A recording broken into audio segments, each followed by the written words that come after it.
Welcome to Mental Fully Leaded Education Talk. Educators talking education.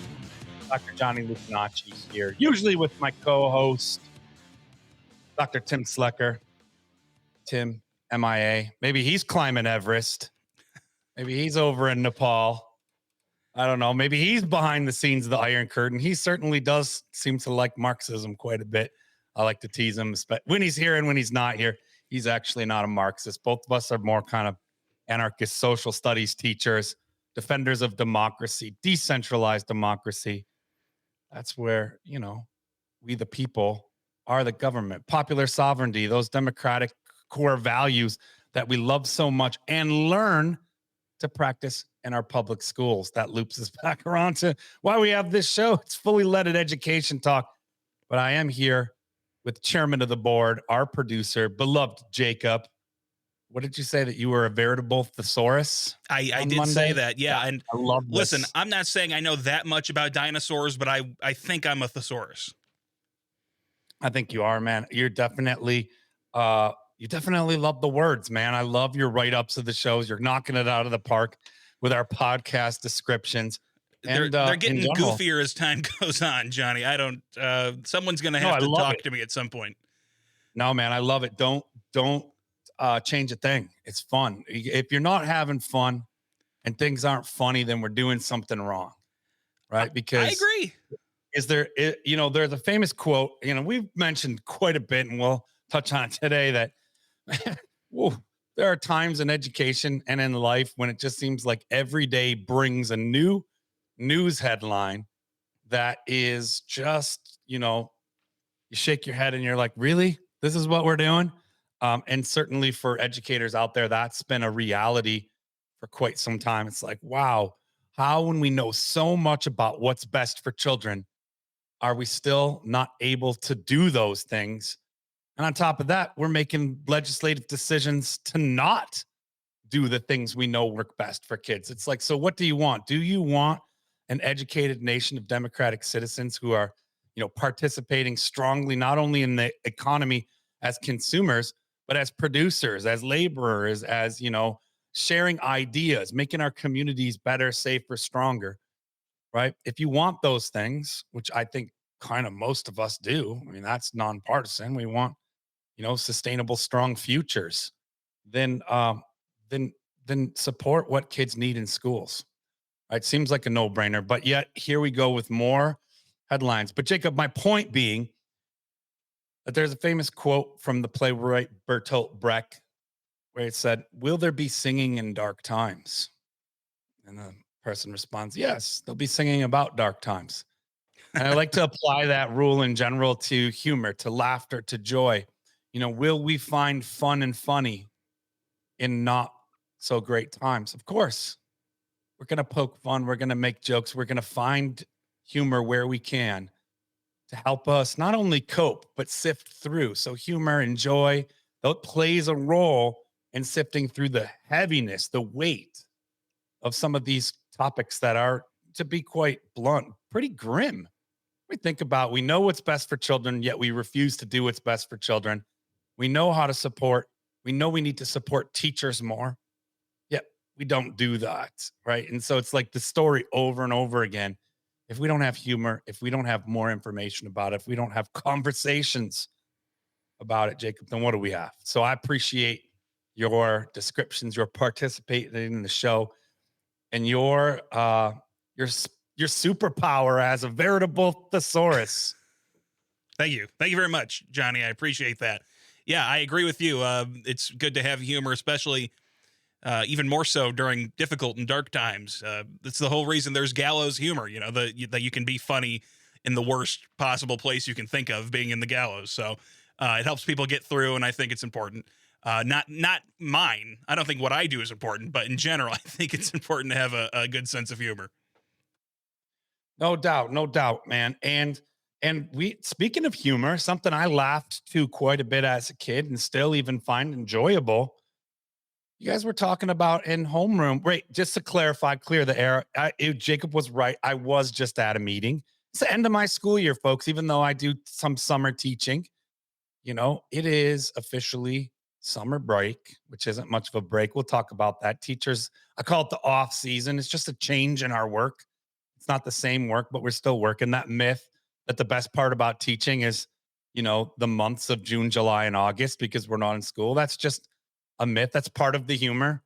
We're actually in our off season. It's the time of year where we could go to the bank during normal banking hours. We can, schedule doctor's appointments during the day without having to find a sub cover for us. It's the time where we're retooling. We're setting goals for our learning. We're rethinking about what we're going to teach in our classrooms next year. What's something we might improve or change about what we did this year? And in some ways, we're letting our immune systems catch up because those germ factories of classrooms out there. We'll get back to that, Jacob, because I get to work with a lot of teachers. I'm a teacher educator, professor, also researching what's the condition of teaching in our schools. So talking to a lot of teachers about their experience the last couple of years, especially this last school year. And I always ask this a very standard question in all my conversations. I call them coffee talks. We meet. Some of them don't drink coffee. We drink something else, like maybe a sparkling water or, preferred a beverage of choice. A couple of pops, a couple of sodas with the teachers, But the idea being, I ask them like, hey, let's talk about your school year. What are some great things that happened? What are some stuff that were difficult moments, challenges that you faced as a teacher? But also, what are the things you're thinking about? What are your worries? What are the concerns you have? What are some of the things that you feel are on the forefront? If you could ask a master panel of other teachers, right? What you want to know more about, right? That's not just new teachers. I talk to veteran teachers because the good thing about teachers, Jacob, I think you get this already, is that they're always learning. Great teachers are always learning. That's why we're teaching people to be lifelong learners. I think this is true in any industry. The very best of the best are always learning. Even the greatest hockey player I'm probably watching on the ice in the last decade, Connor McDavid. I say it because it's playoff times. I mean, this guy's unbelievable to watch. He's always learning still, right? It's always adapting. The very best of the best teachers are always learning, right? And that doesn't mean they're back to school necessarily, but they're lifelong learners like they're teaching their kids to be. So, we asked that question of what would you like to learn more about? What are the biggest concerns or the kind of conversations? A caveat, Jacob, because I'm gonna dovetail into homeroom question that came up about using words like pedagogy and they're Tim simplified it as teaching, but I'm going to complicate it a little bit more. So there are certain industry terms. They're not used to make people think that teachers or professors are smarter than the rest of the world, but it is the science and study of teaching. That's what pedagogy means. It's the scientific practice of teaching. So all the theories that are connected to the teaching. It's sort of like if I said, well, don't call it biology, just call it science, right? I mean, like, yes, it's science, but it Yeah. is a particular kind of, set of practices with science. The other term I kind of throw with that pedagogy word, the study of, right? If we kind of do the etymology, pedagogy, the science of or the study of teaching, is the term praxis. I'm not talking about missing praxis like AI, praxis. We're talking about praxis, Praxis, praxis. That's when we are doing our best teaching or even our worst teaching, just teaching our practice, but we're doing it informed by theory, informed by conversations like we're having here on Busted Pencil. So let's say we had some great episodes this year with, suggestions and curriculum, suggestions for how to implement AI into your classroom. And when I'm, listening to Busted Pencils and thinking with Tim and Johnny and Jacob, or maybe it was Jess back then, or one of our wonderful guests, and you're like, man, that's a great idea. Let me look that up a bit. Let me read about it like good teachers often do. And then you implement it into your teaching. That's you're engaged in praxis, theory informed practice. And those are two terms that I want to de-intellectualize. And what I mean by that is I think intellectual work is really important, but they're everyday language words for teachers like praxis and pedagogy, right? Now it's teaching, but it's sort of the nuance, the digging into the study of our teaching. The way none of our teaching is just, hey, I'm going to walk in the room and see what happens with these kids. 30 little ones, one grown up. Let's see what happens. That's not what teachers are out there doing. They have a plan. Their plan is often informed by different theories, different approaches to learning that have informed them on how to structure their classroom and their teaching, right? And they have, a style. Like we have a game plan when we go. I mentioned earlier Connor McDavid. He's got a coach. He's got people teaching him all the time, even though he's one of the greatest hockey players. He's on the ice. He's executing a plan. He's engaged in hockey praxis, right? Not practice. Practice helps us be stronger at our praxis, but I'm talking about praxis with an X, Praxis, right? Bringing it like Terminator X from one of my favorite bands. We'll get back to that. That's a little question. See if Jakob nails who was Terminator X the DJ for. I know listeners out there that maybe around my age know exactly who that is. We'll come back to it. We'll drop more hints, but that's my trivia for Jakob. If you can nail that by the end of the show, you aren't just the word thesaurus. You are a man. Yeah, I'm going to need some of those hints coming up because look, Johnny, I'm not just chairman of the boards. I'm also half your age. So you're going to have to meet me where I am. Okay. Terminator X was the DJ or a band front man. Well, I could say two people, although I like to give sort of the theoretical credit to one. Chuck D. Public Enemy? You, my man. Public Enemy. Public Enemy number one. Yeah. So phenomenal band, still doing the work.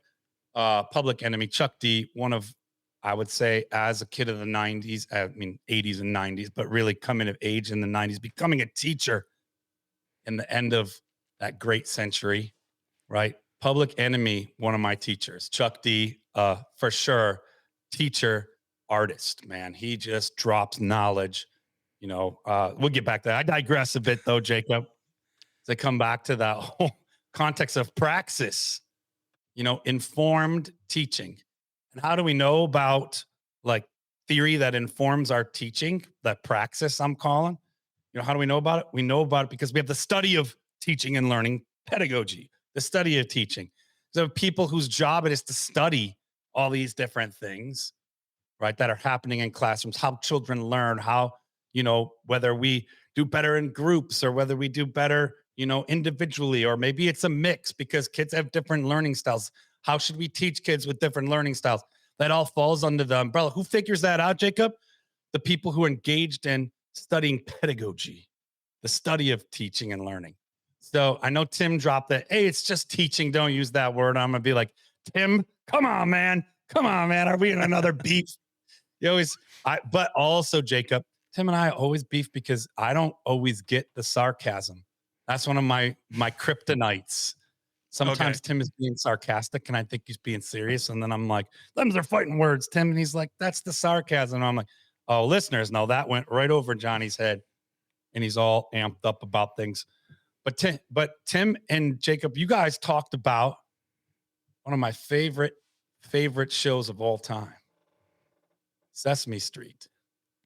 Right? We did. Yeah. And I think Tim, he's like, he was saying, the accusations, and he's not wrong. The accusations of, and I hate to get into this because I'm always trying to find more complex, nuanced ways than saying, well, the conservative media or the liberal media, like the polarized, and you nailed it, Jakob. We're in that so-called culture war, which is real. I hate to get pulled into its vortex because at the end of the day, it's so far from what all of us on the ground in our neighborhoods and communities are actually experiencing from one another, right? It's so far from those. It's so polarizing that it seems futile at this point, but it's real. And yes, there are, people on the far right saying Sesame Street is a communist, like it's trying to instill communist values or whatever. And you guys talked about Bert and Ernie and Rubber Ducky and all the things, but they're not wrong. I'm not going to say communist because I think that's ridiculous because it's obviously it came to its rise during the Cold War. It gained its largest popularity in the thick of the Cold War, which I got to be a kid during, and most listeners did too, right? Unless you're younger and you're listening and you're like, Cold War, what's that? Right? That's before global warming. Now, global warming was already starting up, but something different. It was sort of like a political battle between, you know, capitalist democracies and communist experiments, mostly USA versus Russia, the USSR back then, now Russia, and communism versus democracy kind of stuff. Um, and I won't get into too much of the social studies details of that, but when we talk about Sesame Street, I want to give it credit because it was born. It's a little mini history lesson, right? It was born in the late 60s, right? Premiered, right, in 1969. I'll call that a nodal year. Like, holy smokes, stuff that was happening in this country in 1969 was paradigm shifting. I know some of our listeners are old enough to remember that, and you're like, yeah, the late 60s, especially 1969. Paradigm shifting, in fact, destabilizing in some contexts. There were assassinations, there were political fear, there was a height of a Cold War happening. There were a lot of discussions going on. But when we think about Sesame Street, we think about something that created in the late 60s was related to and born out of President Johnson's war on poverty, which wasn't only Johnson's, but it was a continued effort as a nation to say, hey, we want to end poverty. And Jacob, things haven't changed much since then in terms of one of the things we know is early childhood interventions are wise investments against two things: poverty and imprisonment. Okay? So this is by and large, and I know some folks a little older than me can probably say, come on, it wasn't so romantic, Johnny. There was disagreement with that back then. I know that. But a large effort from people in that era to say, let's end poverty. Let's end childhood hunger. Let's end children in poverty. And what could be an equalizer in that? Schools, public education. But what about for kids who are too little to be in schools? Well, we need preschool programs. Well, that's a little easier said than done.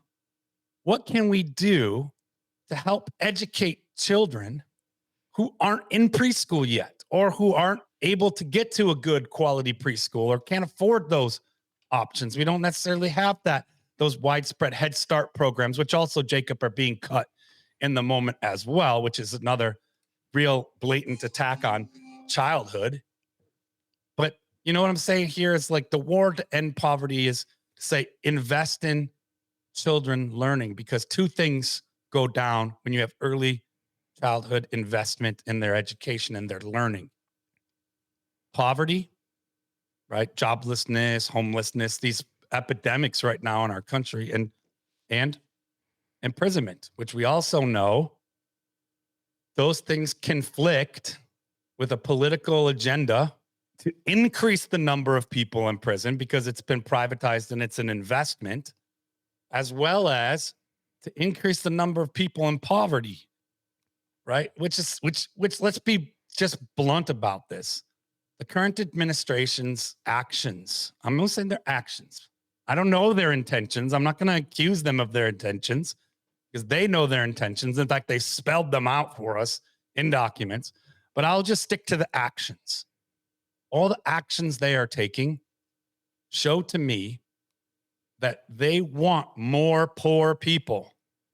Not only do they want more people living in poverty, but they specifically want more people not only in poverty and locked into systems of debt, but also they want to increase the number of people in prison, which doesn't make economic sense because people in prison cost more money. Let's not even get into the politics of Johnny basically being an abolitionist.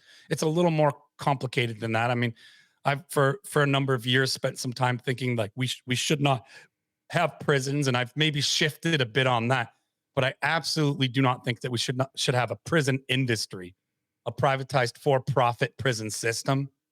Right? It seems antithetical to the goals of democracy and to rehabilitation and to acknowledging that there are consequences for actions, but it's turned to profitize it a bit to make it private has really, I think, done an ethical turn away from democracy in that context. So, I mean, I'll get into that any other time. We can have a whole show on like the school to prison pipeline or the school to prison nexus. But the idea here being it costs. I'm not an instrumentalist, but I'll share the instrumentalist argument. The cost to keep somebody in prison is way more. You can dig up the numbers. A few years back, it was close to 30 grand. Do the math. Schools know to educate a child in a public education system around, 12 to $18,000 is adequate. We might even say a little bit more with inflation right now. 18 to 20. Let's even be generous. It's less expensive to educate a child for a few years than it is to keep somebody who's incarcerated in prison. And we know we have statistical significance around this, that early education intervention, your success in school, right, inoculates you from most likely being incarcerated. Now that, Jacob, I'll take out of the equation like extreme sociopaths and like serial killers and Sure. stuff like that. That, the outlier case where someone say, well, this prisoner has, college education and that. No, I do believe that there are some, dispositions and traumas inflicted. I'm not a psychologist, educator, and educational researcher, so I'm tangent to that stuff. But that doesn't say that it's eliminating all crime. Just saying it's been shown to have statistically significantly reduced the number of people who turn to crime, right, or who end up incarcerated. Which, Jacob, if we've privatized prisons, cuts into profits. So these two things, it's hard to ignore. Why are we cutting Sesame Street? Well, because it educates children, and we've already made classrooms a battlefield. Let's make the living room of everybody's home also a battlefield. Let's take away the things that for ages people were able to access as a supplement to their education. Right. And I'll get a little bit more into that too, because I want to give Sesame Street some more props. I loved hearing Tim sing Rubber Ducky, one of my favorite. I was just talking with someone the other day. One of my other favorites was Grover's Near and Far. Loved that. And then what did that sound like, Johnny? Near, far, near. I loved that stuff. Him running up near and then running back far. The other thing being there was a waiter. There's a fly in my soup. Oh my God, that's a classic line, still often dropped at restaurants. If you have a friend or you yourself are a server, I spent some time doing restaurant work. A good reference to Sesame Street when someone says, "Well, waiter, there's a fly in my soup," right? But nonetheless, Sesame Street for decades, unapologetically, was designed to have educational benefits. In fact, studies showed that children who watched Sesame Street were 16% less likely to fall behind in school, right? They also know that Sesame Street, remember, it premiered in 1969. And so this is why I want to give credit to the far right. They do have opposition to this because Sesame Street is not trying to promote communism, but they absolutely were trying to be in living rooms in a way to help mediate the importance of cultural representation of global communities, right? Sesame Street intentionally committed to representation of diversity for minority children and families and exposed all of us coming up to a multicultural environment, even if we didn't necessarily live in a multicultural environment. I mean, this is a gift to say, okay, the world is diverse. It's growingly multilingual. But what if I live in a predominantly monolingual and everyone kind of looks somewhat similar? I could say maybe a predominantly white community. Nothing wrong with that. Although we can get into sort of not me advocating here for all white communities or white supremacy in any context, but say I grow up in not in a city, which historically meant like rural, predominantly white or segregated communities. Well, Sesame Street was integrating some of those ideas of like humanizing our diverse cultures, dispelling myths, piquing curiosity in a respectful, non-appropriative way for decades and decades. They also, like Mr. Rogers, I'll throw him in there with PBS. addressed difficult topics. Sesame Street, right? They talk about death, divorce, racism, disability, all kinds of things, you know, wants and needs. All I mean, as a social studies teacher, Sesame Street is like an early childhood dream for my students to have a connection to. They've already had some foundational groundwork laid, not just around their ABCs, but around democracy, around neighborhoods, around community. That's the whole idea, Sesame Street, right?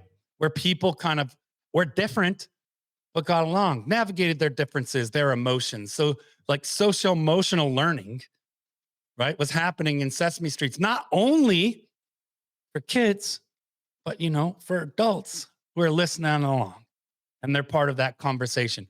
It's what I would call, a kind of pedagogy, back to that science of teaching, right? It's informed by the idea that to learn means we should be comfortable, welcomed to the learning, right? What more comfortable space than our living room together listening with the fun of songs and puppets and everything, but navigating things that we're pushing, like Piaget said, right? Or Vygotsky, the zone of proximal development, when we're in that little bit of uncomfortable space, like a new idea, change, helping facilitate that change in a really welcoming way. Sesame Street providing that sort of critical pedagogy, that shifting and changing how we see the world through inviting us into a conversation, like Tim does when Tim says, "Hey, Busted Pencils, we're for you, all of you." It's about having a conversation with our neighbors, right? That's what it's about, is being, I'll use a big word because I'm not anti-intellectual. I think blue collar scholars, like Jacob, you said, we are word thesauruses. We love words because words are what we have, right? When we talk, right? Certain words ought not to be only able to be used by people who have mastered only the Queen's English. So I'll use some big words here. Good teaching should be ontologically welcoming and epistemologically challenging. And what that means, Jacob, is that ontologically, we should be welcomed where we're at, acknowledged for who we are, the cultures we come from, all of you, all you listeners. Like, you should be able to learn where you're at, what you're comfortable with. And sometimes that learning should shift how you think a bit. It should get you to think, what are the foundations of your thinking? And so, Jacob, it should not be surprising to us that this current administration wants to end not only Sesame Street, but this kind of effort through public broadcasting. And you mentioned it, Jacob. You said it seems to be consistent from conservatives around the world because, the end goal here is to limit the possibilities of people engaged in that ontologically comforting, epistemologically challenging work, right? We don't want communities. Now I say we, not me or you, Jacob, or most of our listeners, but the people advocating against something like Sesame Street. It's not that they're fearing communism. We're not going to have a communist country here in the United States, and it's just never going to happen. Democracy is the antithesis of communism. And we're going to have strong local involvement here in the US. It's just kind of why we overthrew a king to have a revolution in a country, right? We're not going to go to a dictatorship anytime. I don't fear that. But we are losing democracy in a lot of ways. And to me, Sesame Street embodies the kind of learning that values democracy. So is Mr. Rogers. So does a lot of the other shows. It sort of was the litmus test, much like civic media radio, right? Saying, hey, we are committed to democracy. We are also committed to local radio refreshed. It's like saying, hey, how can we have content that's ontologically comforting? It says, hey, welcome to the show. This is Busted Pencils. Got some blue collar scholars here, which Tim and I most certainly are. And Jacob, you fit into the mix quite well. Appreciate having you here. You're a good fit for our listeners and for us. But you should feel comfortable and welcome here. But also know that at times we're going to push you to think. Tim and Johnny sometimes are going to disagree. We're going to beef a little. Jacob's going to say, whoa, guys, hold on. The three of us might disagree, and that's okay because that's part of being in a democracy. Absolutely love being able to kind of go off on a tangent today for class and session. You know, it was a blitzkrieg of commentary from me, Jacob. So thanks for having me. You know, man the station today. We'll be back, you know, with Tim in saddle, Tim and Johnny and Jacob back in the saddle soon. So listeners, thanks for listening. And now it's time for your moment of zen. Objectivity is not desirable because if we want to have an effect on the world, we need to emphasize those things which will make students more active citizens and more moral people.